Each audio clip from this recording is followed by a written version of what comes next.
Welcome to Evilive, the live media commentary show that answers the question, why wouldn't you teach everyone to handle firearms safely in a post-apocalyptic world always? That should be in school. It's just subscribe if you're new to the channel because today we are reviewing HBO's The Last of Us, Season 1, Episode 4. Please hold my hand. I actually don't remember a please hold my hand moment. Yeah, me either. I wonder why it's called that. Doesn't make any fucking sense at all. Fucking turds, I guess. What were your initial thoughts about this episode? Initially I paused it before it even started. I'm like, holy shit, 50 minutes with the BTS? This is crazy. It definitely did feel shorter. Yeah. But it also kind of set up a big story arc. So I dug it. Yeah, my initial thoughts were not as great as last episode. No, I don't think they're gonna top episode 3. Like, I'm still pissed that I didn't get to do that episode with you. Yeah. Although it probably just would have been us crying for an hour, so maybe it's probably better. Digitally holding each other. Yeah. It's gonna be okay. It would have got real fucking weird real fast. Could have been awesome. For everybody else, not us. Yeah. They're all, why are we watching this? This is the worst thing ever. Hey, Chris, thanks for joining live, man. Good to see you. So this is directed by Jeremy Webb, written by Craig Mazin, and of course it aired yesterday, February 5.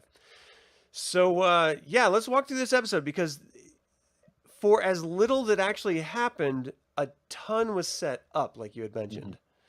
So do you want to dive into sort of the walkthrough of this? Yeah, so I mean, we start off like they're traveling through Missouri on their way to Wyoming, and then just like everybody else that's driving cross country, they get fucked in Kansas City because who the hell wants to stop there? Just kidding. I'm sure it's a lovely place. I don't imagine I'm going there anytime soon though. I'm sure it has delicious something. Oh yeah, they got to have good food because why? It's gotta be barbecue. Like it's Kansas City. Yeah, exactly. Right? Yeah, so it sets up a little bit different than the game, which at this point with the last episode, cool. Yeah. Like we already know that they're gonna take liberties and stuff because initially, like in the game, this kind of area takes place in Philadelphia, if I remember correctly, not Missouri. But they're like, hey, why the fuck not? Yeah. So beautiful back set though. Like I really dug where they were. Yeah. And I wanted to ask you about that a little bit more because the gamer versus the non-gamer viewing of this has to be completely different. So the filmmakers are intentionally trying to change things up, not just because they have abilities that they can't really express in a video game form that they can in a serial form, but also because they want to keep the video game lovers on their toes, and they create new characters, they alter existing situations and such. So does that, as someone who's played this and just loved it, does that bother you a little bit? Is it a welcoming surprise? No, it's welcome. Like this is exactly what I hoped they would do because the story was solid to begin with. Yeah. It's just, again, it's one of those games that's pure perfection. So I can't wait. I'm trying. Dude, I fucking can't wait either, man. I can't wait. You got like what, another month? Because I think it's the end of March now. They pushed it a couple of weeks. But that's the thing. They're so fucking great about everything. They're like, we're gonna push it out till the end of the month instead of the beginning of the month because we want to make sure this is right for everybody. It's like, yes, thank you. That's what you should fucking be doing. But no, I love it because the thing is, and I'm trying to remember if it was the first episode or the second episode. I think it was probably the second episode in the BTS. They were talking about how they want to stay true to the game, but because it's a different medium and because, frankly, they can mess with it more, they want to tell different stories, express them differently, or express the old stories differently, and just take people or take the characters in a route that they couldn't with the game because of how the game was, and that's set up perfectly in this. Because ultimately, and again, if you guys watch the BTS, you understand, but ultimately, these people are they're an obstacle when you get to them in Philadelphia. But with this, I mean, again, this is like the shortest episode we've had, and we got an entire history on these people in less than an hour. Yeah. And it just, God, it's so good. There's a couple things I want to touch on before they actually get to the conflict aspect of it, because we get this wonderful sort of setup connection between Ellie and Joel, where just the pun book, the joke book. Oh my god! Like that was so good. When I was sort of middle school age, like she is right now, my go-to was scary stories to tell in the dark, anything Loch Ness Bigfoot, Alien, and joke books. Like that was my bag. Like I loved that stuff, and I loved that she pulled out this worn ass copy of a pun book and just started hitting Joel with them. And in his head he's probably like, huh, okay, well that's stupid. All right, move on. He's enjoying them. He's enjoying them, but he can't show that he's enjoying them. Yeah, and so I wanted to ask you about that, because is he intentionally a curmudgeon, or is it just a natural product of his life? Oh, he's definitely a product of life. I mean, he fucking watched his daughter die. Yeah, and then 20 years ago. Well, I mean, I'm pretty sure that's gonna fuck somebody up, Adam. Just saying. I got a couple. I don't know. I guess it depends on how much he likes his daughter. He might not have gave that much of a shit. I don't know. No, after 20 years, you have to get over it. After 20 years, I don't know, man. Give me a good weekend, like a 4-day. No, see, that's how he should be with Tess, because it's been a couple of days. He should be over that shit. Yeah. Because I mean, it's just a fucking girl, but yeah, no, it's definitely a product of just everything that he's gone through. But he's vulnerable as shit. Like, he's lost everything, and this one last thing that he has, his brother, he doesn't even know if he's there. And Ellie in this episode brings that shit up. Like, what if he's not there? No, he'll be there. I'll find him. And so it's part curmudgeon, part protecting himself, because he's so fucking vulnerable. Yeah. All right, I'm just having a hard time sort of getting my hands around this character. He's played so strangely. Like, he clearly has emotional attachments to his brother, and he had emotional attachment to Tess. In this episode, straight up led me to believe it was infinitely deeper than I had thought it was originally. But then he's like, this is a child. I don't care if you've lost a child or you lost a pet. You know what loss means, but that doesn't mean you project that on someone else. So I don't know why he would be treating her so, like, if you've been a father, you like, it's just ingrained in your head. Your job is to make sure this other thing survives. So why would he not just default to that when dealing with another child? Well, the thing is, we've seen him do that, though. Like, I guess, it's just the outward manifestation of it. But, it's a subconscious manifestation of it. It's in his relaxed moments where he can just be himself. He's scared to show that, because if he shows that, that's his weakness. And I think we saw that at the very end of this episode. Yes. Like, we'll get there. I want to sit on that one for just a second, because I enjoyed it so much. When, like, just, the fact that they're laying in the nature, just sleeping in the trees, and she's like, why can't we have a fire? And he's like, you tell me why we can't have a fire. So he's like, sort of pushing on her, you need to think these things through. This is what survival means. And you may be complaining in the moment about, whatever, but you need to understand why we're doing this way.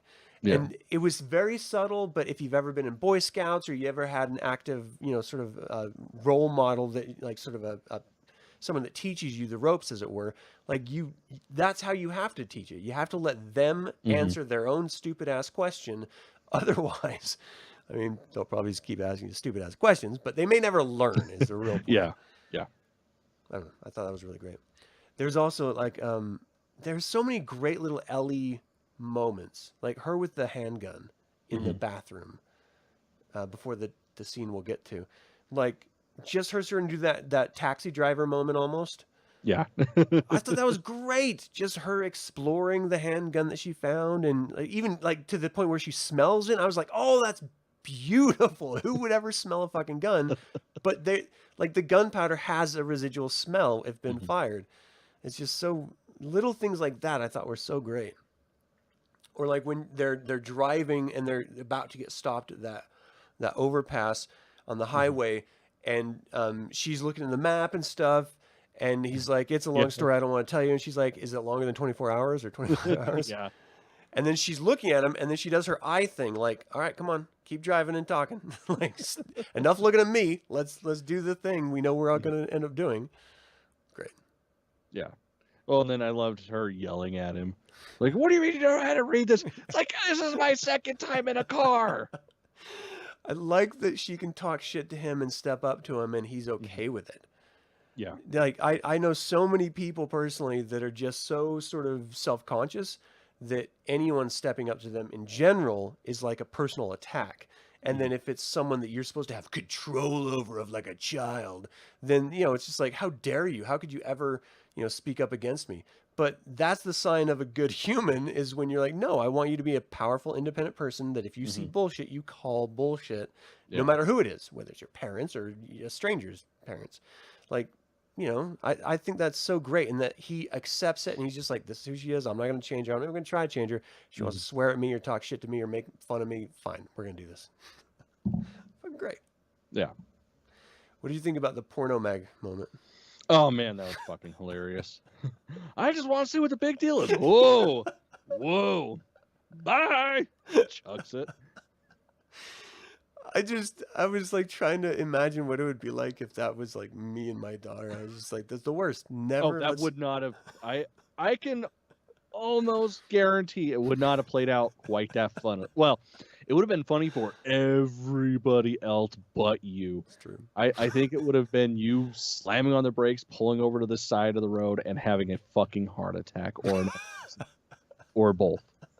Oh man, not far off. Not far off. And then we get to where like they just happen across the QZ or whatever the federale place is, but they can't actually, like, it's like abandoned or torn apart or something. That's what it looks like. Yeah. So is that where they were trying to go to? Because I thought they were trying to get back onto the freeway to get to where they were. So, well, and that's where Joel was getting mad at Ellie for not reading the map properly, because the freeway was blocked off and it was clear roads on the other side. But he's like, I'll just flip back around. We'll cruise through around and hop on the other side. I mean, personally, it's like, I'm in a fucking truck. I'm going to drive up the hill, push the fence over, right cross there. the overpass, and go back down to the other side. Yeah. That's just me. I'm practical. But yeah, so that was the ultimate goal, was to get on the other side of the freeway, because they were, I think he was saying it was like, 25 hours straight through, they'd be in Wyoming. Yeah. So, I mean, that was the ultimate plan, was just straight through trip. Right, and that was my mind frame too. If they were going to Wyoming was the goal. But when they stopped and she was like, "Oh, look, it's a QZ," or whatever, it made it seem like that's where they were going, and they couldn't be there anymore because of some other circumstance that Joel was clearly aware of, but Ellie had no idea. I don't know. I thought it was a little weird transitioning. It didn't make perfect sense to me. Oh, yeah. I understand they happened upon it. It's just the way she pointed it out was off to me. Anyway. I'm picky as fuck, so we get to the point where the guy fakes the injury, and Joel immediately is like, "Oh hell no!" Yeah. And I love seeing this process, which unfolds with this first encounter / battle thing, where Ellie has expectations based on personal experience, as we all do. She sees another human. She's like, "We are supposed to help him, right?" And Joel's like, "Fuck no." Yeah. No, you don't help other people. Like, other people are there to do horrible things. Like when they were in the forest and they did the whole fire thing. Why? Other people. Like they're it's not the monsters you have to worry about. It's the other humans. Yeah, exactly. That's what he was telling her in the forest. She's like, "Why? Is it because the clickers?" He's like, "No. It's the people. There's no zombies out here. It's too fucking remote." It's just insane. In a post-apocalyptic sort of dystopian future, it's the other people that's the problem. It's not the monsters. You can work around the monsters, but humans? No, they're not worth it. I mean, that's... Stay away. That's why shit like this is so real, because it is the other people. It's humanity that's the fucking disease and the problem. It's not the shit that happens. It's them. Us. Yeah. Fuck. I don't like it. It's like therapy. So they sort of like go into like the shootout. I don't know why the sort of the occupiers of that space were so aggressive. Like, you go from, hey, we're going to stop them and rob them, to we're going to murder them. Well, it's because they're little kids, Adam, and they got scared. Okay. Well, he tries to fucking run homeboy down, and that's when they all freak out. They're like, cement block, fuck you. Yeah. That was crazy. Just crazy. Well, and then, like, when he's explaining to Ellie, she's like, well, how did you know? He's like, because I used to do that same shit.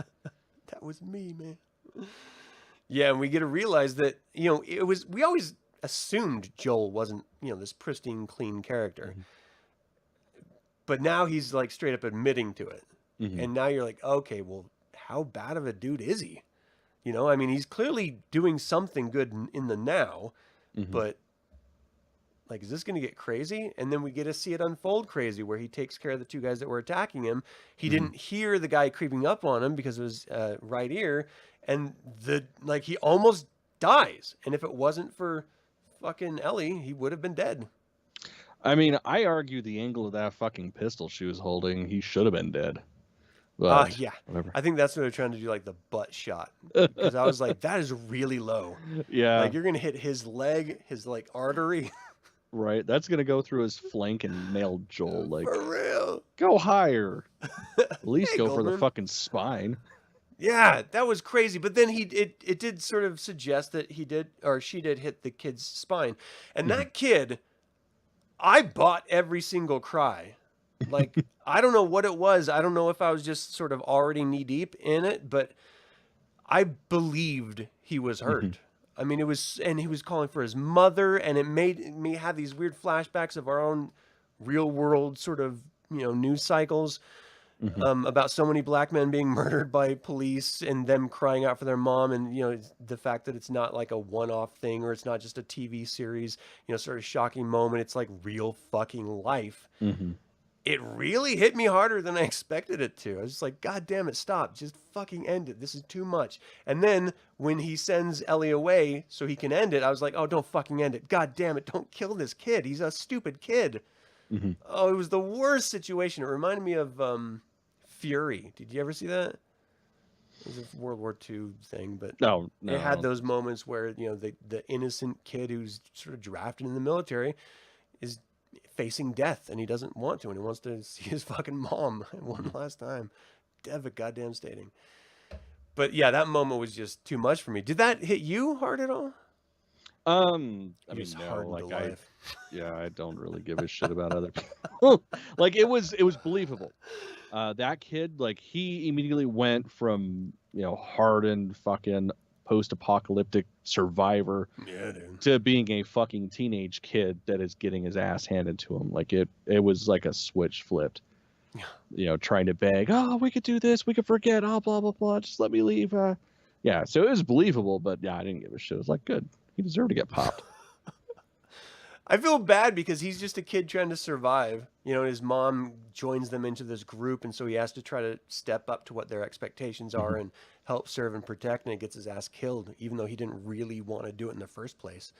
Like, I don't know. I guess I'm just seeing a totally different side of it than it presented. But I'm pretty sure that's what we're supposed to think. We're supposed to have heart. But I don't have a heart.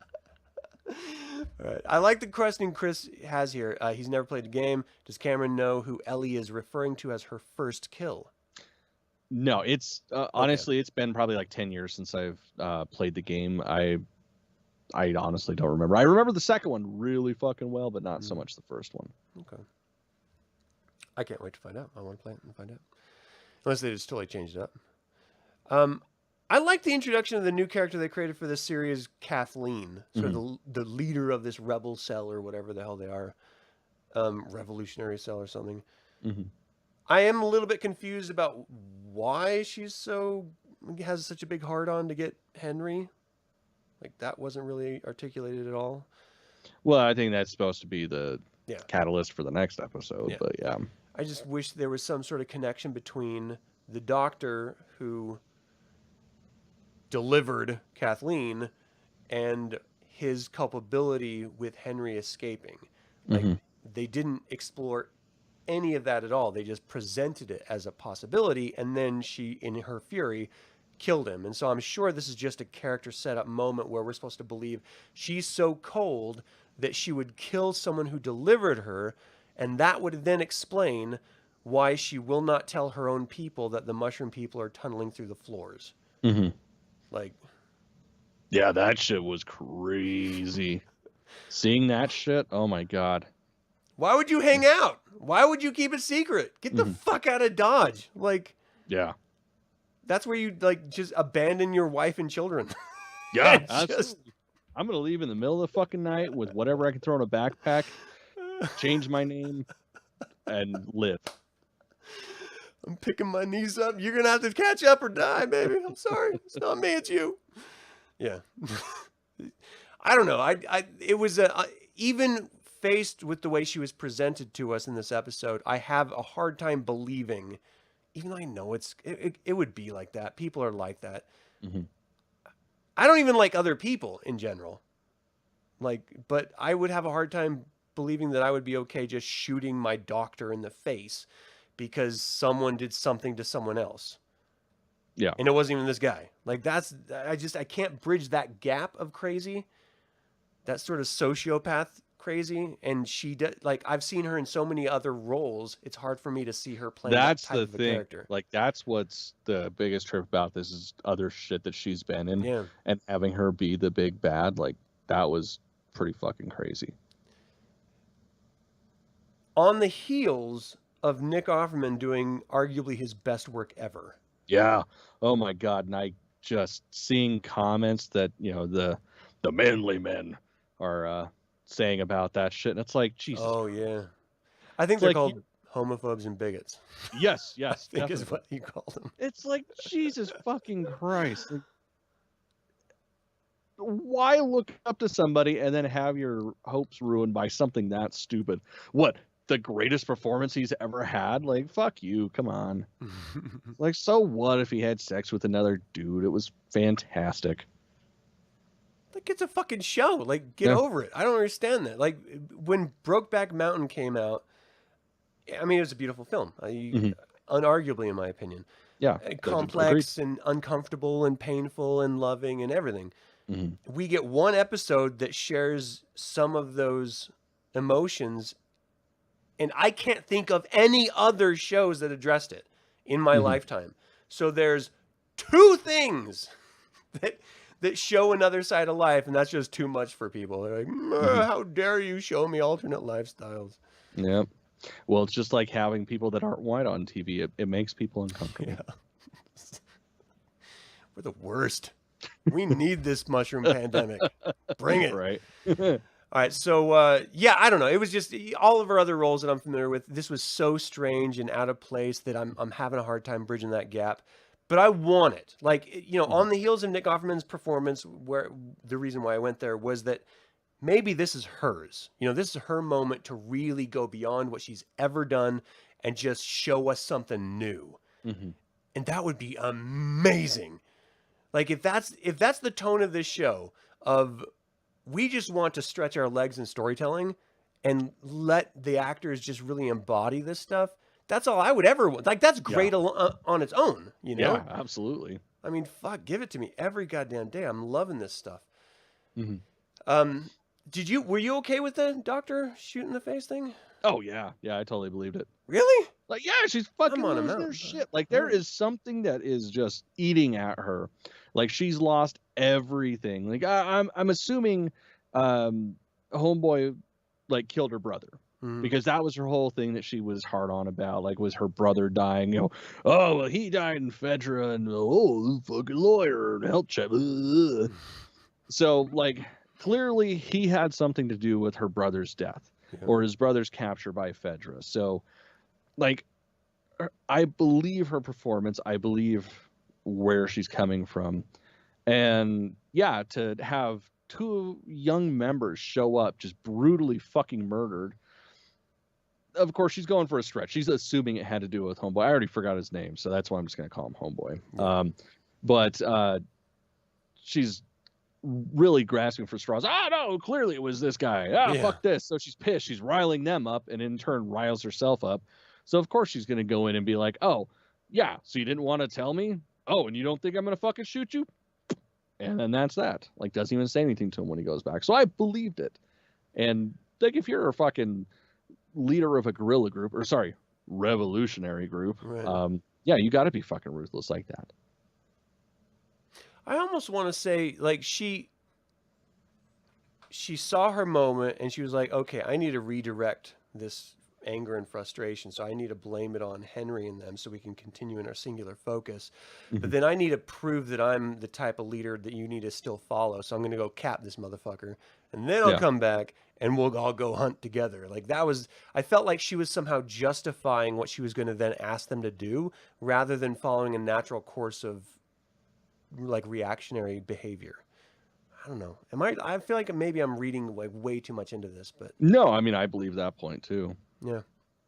Like, that's the thing, is there's so much not said, which there shouldn't be, that it leads to stuff like this, because that's what makes a good show. That's what makes a good book. That what makes a good movie is not appreciating it, but the discussion, the constantly thinking about it. So yeah, no, they're doing shit right.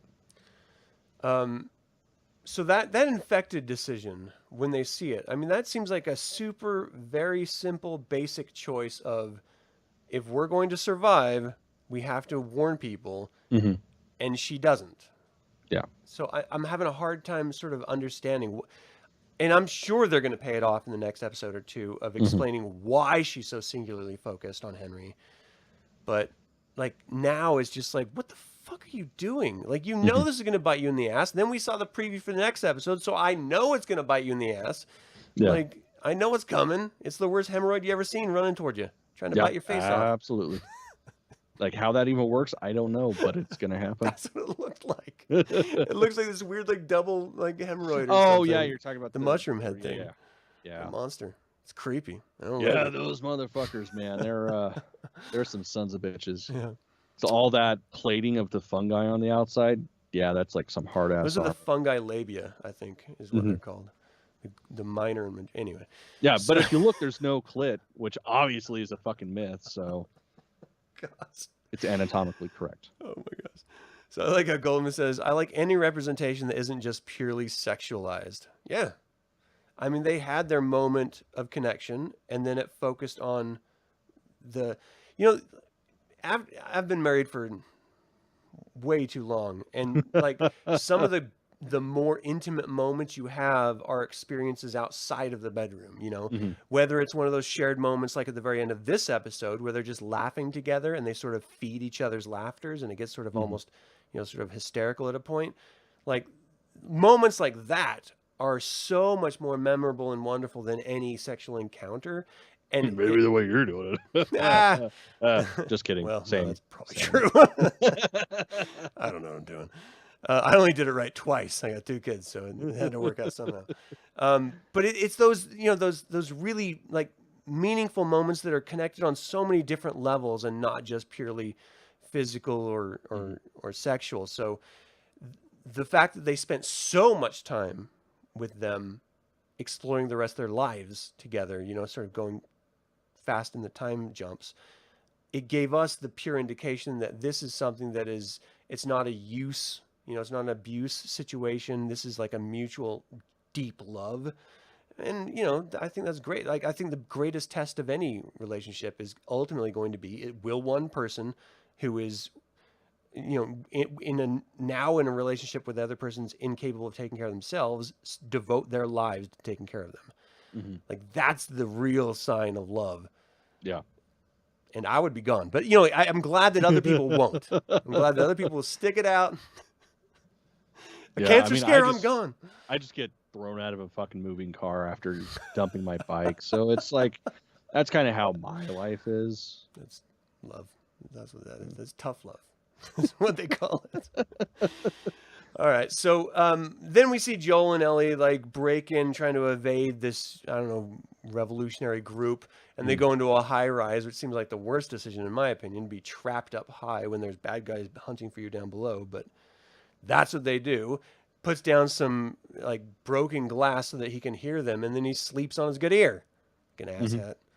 But then they have that moment before they go to sleep where she asks about the diarrhea. Oh my fucking god, dude! I was laughing out loud too. I lost my shit, man. That was so goddamn funny. It's hereditary. It runs in your genes. Yeah, so fucking good. It's just the worst. But I love this. Is the first smile we get out of fucking Joel since his daughter. 3 episodes, no smiles. Then finally it breaks through, and you're just like, oh, he's a real human, and I love it so goddamn much. You know, like he's like real. It's that personal connection. It's like Indiana Jones. I'm jumping a theme here, but Indiana Jones, like, he's just a super badass, can handle anything. He has no emotional attachment at all until fucking, what is it, Marianne or something gets exploded or something, and then he spirals down to the depths of despair. Like, if he was just like shrugged it off, he would not be an interesting character, a deep, contextualized, complex character. But he did, and so we loved him. And that's exactly what Joel is doing, where he's just like this, you know, sort of careless, you're cargo. You're not a person. You're cargo to me. And then, you know, you just have this really human moment of like, finally, it's breaking through. We see she's not just cargo anymore. And that's just through a stupid diarrhea joke. Yeah. Like, I mean, let's not exaggerate. It's a pretty goddamn good joke. Like, I'm still like, I giggle about. I've been giggling about that throughout the day today. So good. Oh man, I did not see Pedro Pascal on Saturday Night Live. Did you? Yes, that shit was. Well, I didn't. What do you do? Not on Saturday Night. Like, who the fuck watches Saturday Night Live? Well, like that shit's. Yeah, like I've seen the clip, like him as Mario. That shit is fucking hilarious, Mario. and I would watch it. Yeah, so like Super Mario. Yeah, like fucking they're doing Mario Kart. Like they're making a series out of that, and I would fucking watch. Like as soon as we get off this, you need to look it up because it is on YouTube. Just that clip. I would watch it. I would watch it right fucking now. I would buy a new streaming service to watch that right now. Damn. Yeah, it's funny as hell. I'm gonna check it out. What else we got? Anything? I mean, they wake up and they're being held hostage by Henry and his father or friend, or I don't know. I assumed it is his father. Yeah, it's his. I'm pretty sure it's his dad. I loved seeing the cartoon drawings of the superheroes together, and that, you know, he took the time to color in the skin. I remember as a kid that was, you know, if there wasn't like yellow or peach, I wouldn't color in skin. And I like that it's a conscious thing. That's not what I look like, so I'm going to make it look like me. And it's a subtle thing, and it's a, you know, it's like a throwaway thing, but I think it's an important thing. You know, it's just identity and knowing as a child that you have one. I mean, it's more than I can say about me. I had no clue about me being different than anyone else for fucking years as a kid. You know, it was high school, I think, before it really sunk in my dumbass head. So I like that. I like that. You know, it's just presenting that straight up. No, this is the normal case. You see yourself represented a certain way, or you make yourself in that way. I dug it. Again, am I reading too much into it? No, I mean, I didn't think that deep about it, but like just the level of effort put into shit like that ultimately you're just going to kind of barely see in the background. Yeah. Like that just shows how much effort they're putting into this. I dig it, man. I really, really fucking dig it. Well, then, I mean, if that's it, the one thing I wanted to like talk about was just like the whole fucking time when we're with Kathleen and Perry, I'm like, Jesus Christ, why does this guy look familiar and sound familiar? Like, who the fuck is he? What have I seen him in? And then the BTS, it's like, yeah, it was so cool playing Tommy in the game, and now I'm in this. It's like, fuck, that is Tommy. Holy shit. Because that's the thing, like, they're supposed to have a lot of people doing cameos. Like, even the guy that does Joel is supposed to be in this at some point. Oh, really? So I love that level of just, you know, I guess for those in the know, like, you go, but it doesn't change anything about the story for people that aren't in the know. Like, it's just like they're doing this so right. I love it. It's like a little Easter egg. It's great. The woman, the Firefly woman that was going to take Ellie originally, she was playing the voice of her own character in the game too. Yeah, Marlene. Yeah, that's great. I love that too. Yeah, that's great. Yeah, that one still, that blew my mind because it's like, damn, she sounds a lot like her. Mm-hmm. Man, she's really good. Holy shit, who is this? And then the BTS, it's like, oh my god, it was her. Holy shit. Yeah, so fucking god. Stuff. Just shows so goddamn good. Spores, man. Spores. Yeah. That's how I got my first 2 kids. Spores. I don't really have anything else for this episode. I love the sort of intimate development of their, sort of father-daughter relationship that's growing. And hold on. I want to talk about this really quick. When she shot him and she came back inside after he sort of snapped at her and took the gun away, and she just had that moment of like wiping the tear away. She was suppressing every natural emotion that was hitting her. I felt I had like a moment like that when she did that, it just immediately took me back to it. This is probably going to sound trite, and you've probably heard me say this already, but I was in the military when 9/11 happened, and I was on CQ duty, which is basically you stay up all night and you just man the phones and sort of do security checks to make sure everything's safe and stuff. That was the night that the planes hit the towers, and so like hell broke loose. I had to make sure all of my soldiers were all ready to go to war because we thought we were going directly personally to war. We had to make sure all of our communication equipment and all of our top secret information was secure and stuff. And so it was just like pure panic mode. You're not thinking about anything. And then I had to do the 24-hour duty where just sitting there and every emotion just started washing over me. And I couldn't. It was that moment in every like sort of war movie where your hands are just shaking and you're just sort of you're trying to like keep control of your body, but the emotions can't be controlled anymore. That's the vibe I was getting from her where she was suppressing it. I'm like, there's a moment she's going to fucking break, like where she just can't handle it anymore because you can't just swallow like trauma. You have to process it. It's going to come out. When you've been playing these games, does anything like that ever sort of come through, or is it just like she deals with it? Oh no. They're fucking human. They're real. Like you get those little moments of, okay, this isn't a just superhero. Yeah. This is somebody that's a real fucking human being that handles shit like a real human being. It's wild. I'm glad. Like, and it's especially in the second one, man. Like the second one, that shit, like having. Oh, never mind. Yeah, don't spoil it. Yeah, you might get it. Yeah, I loved her suppressing it, and then I loved seeing Joel in his best foot forward. He doesn't know how to do this, trying to help her process what just happened and take the burden off of her shoulders. You didn't kill him, I killed him. This is the first time you hurt someone. I know it can feel weird. Like, that's what you would do as someone protecting someone else. You would try to walk them through, but just depending on your personal connection with them, how comfortable that is or awkward. I loved how awkward it was. Yeah, because that was real. Yeah, it felt so good. And then that moment where he showed her how to properly hold the firearm, and you like grabbed it and shook it, and then they sort of had this wonderful little giggle moment, just playing together.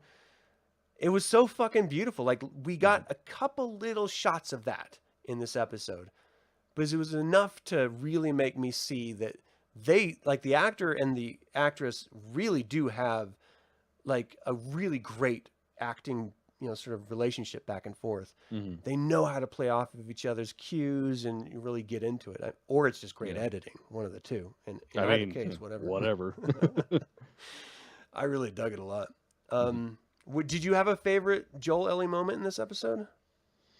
Yeah, it was definitely that one, like the post killing the kid scene.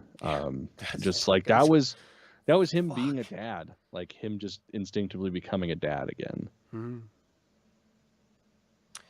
Do you think it's better having played the game, knowing what's to come, but enjoying the callbacks to the game, or is it better being totally surprised? I don't know what's gonna come. Especially because we just last week we found out that they were greenlit for a second season.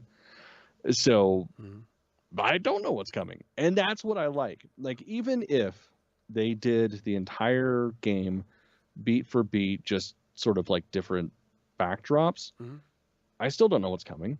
Because like, is season one gonna end how the first game ends? are they going to just have little wacky adventures in between? I don't know. And yeah, I'm absolutely enjoying the hell out of it. Like every single episode just makes me want to play the game again. Yeah. And that's a testament to the writing. Oh, yeah. Well, that was a question from Chris Goldman, who says her favorite scene is when they're camping out. I thought that was a great scene too. Yeah, it was wonderful. Yeah, we talked about it a little bit earlier too. Did you have a least favorite episode or aspect of this episode or part of this episode? No, because even the douchebaggery scenes, like it was, the driving point of the story, so it made sense. Like Kathleen covering up the fucking infected underneath the building. Like that's like, oh, you stupid cunt, that's gonna fucking bite you in the ass. But obviously it's supposed to bite her in the ass, and that I want to see it bite her in the ass, so that's gonna keep me coming back. I just couldn't imagine. And first of all, I don't understand exactly what is happening. It looked like a cave in from a tunnel, but then we saw it continually being used because it was moving, which is a weird. Well, and that's where it differs from the video game, because they're talking about in the first few episodes how it's a connected network when it really isn't in the video game. It's just little groups of zombies, and they act like traditional zombies, where if one is stimulated and goes somewhere, the others are going to. Not that they're all connected, it's just instinctual. So I'm definitely excited to see where that goes. Yeah, my chickens do the exact same thing. If one of them has a bug, they all flock over trying to steal it. So I'd imagine infected would be the same way. They're like, ooh, brains or whatever. Let me get at it. Yeah. I love it. I guess my least favorite is that I wanted more explanation, but I know we're gonna get it, so I'll just sit on my hands and shut my mouth and wait. I'll hold my breath and wait. I'm loving this. This is so good. I do have to say, I know Chris had said earlier in the chat that he was glad that there was not two really heavy episodes back to back.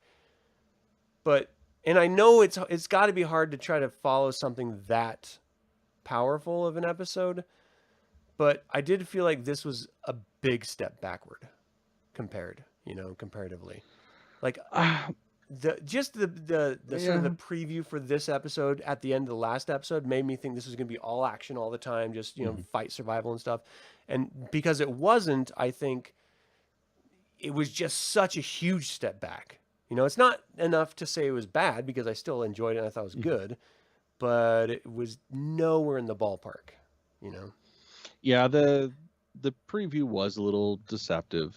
We definitely got the tense moments, like the moment where they're going from the building that they're in initially after the truck crash to the high rise, like just that tiny alley, that was suspenseful as shit. Like I had my butt cheeks clenched pretty tight when they were running. So like I got the suspense that I was hoping for, but yeah, the action was definitely not completely up there, but we're going to get that, like, obviously. Yeah. Unless it's another tease. It's going to be. And this was the first episode they didn't do a flashback. Yeah. Like that. I really thought they were going to when Ellie's like, this isn't the first time I heard somebody. It's like, let's see it. And then they didn't. So it'd be great. She just narrates it like an old man or something, like, back when I was younger and more innocent. It's like a Stand By Me narration, just going old school Stephen King. I thought it was great. I can't wait for what's happening next. I think it's gonna be good. Now we get it a couple days early. What? We get it a couple days early this week. What do you mean? That's going to be released on Friday instead of Sunday because of the sports ball game. I didn't know that. Yeah. Really? Wow. Did you not watch the BTS? I did, but I didn't pay attention to a date. Oh, yeah. It said coming Friday. Oh. Saturday. Sunday, rather. All right. I'll take it. I'll take it sooner. I don't care. I'm nerdy about other things. Some people are nerdy about sports. That's, I don't care. Do your thing. Yeah, if it gives me a show early, that's awesome. Thing is, I understand. Like, I used to watch wrestling. There's just something fun about grown men in tights handling each other. Personally, I think fists should be thrown and chairs should be slammed. But you know what? To each their own. Yeah. Yeah, you need someone grabbing like a boundary rope and just shaking for a while and then coming back into the fight. Yeah. Otherwise, and gentlemen coming from parts unknown, like that's important. But again, if you're into sports, that's cool. Yeah. That's cool. Go sport ball. Yeah. All right. Well, thank you guys so much for tuning in. We really appreciate you doing that. There's a lot of fun hearing what you had to say about the episode and how we're sort of analyzing it too. I think it's a nice sort of juxtaposition of experience. We really appreciate everything. Hit the stupid subscriber, likes, and stuff. We really appreciate it. And always remember that evil spelled backwards is live. So get your tukuses out there and be evil. And don't forget the hell of Satan. There might even be more than one. That's true. That's what I hear. 4. Ooh, that's a lot. That's evil. That's evil.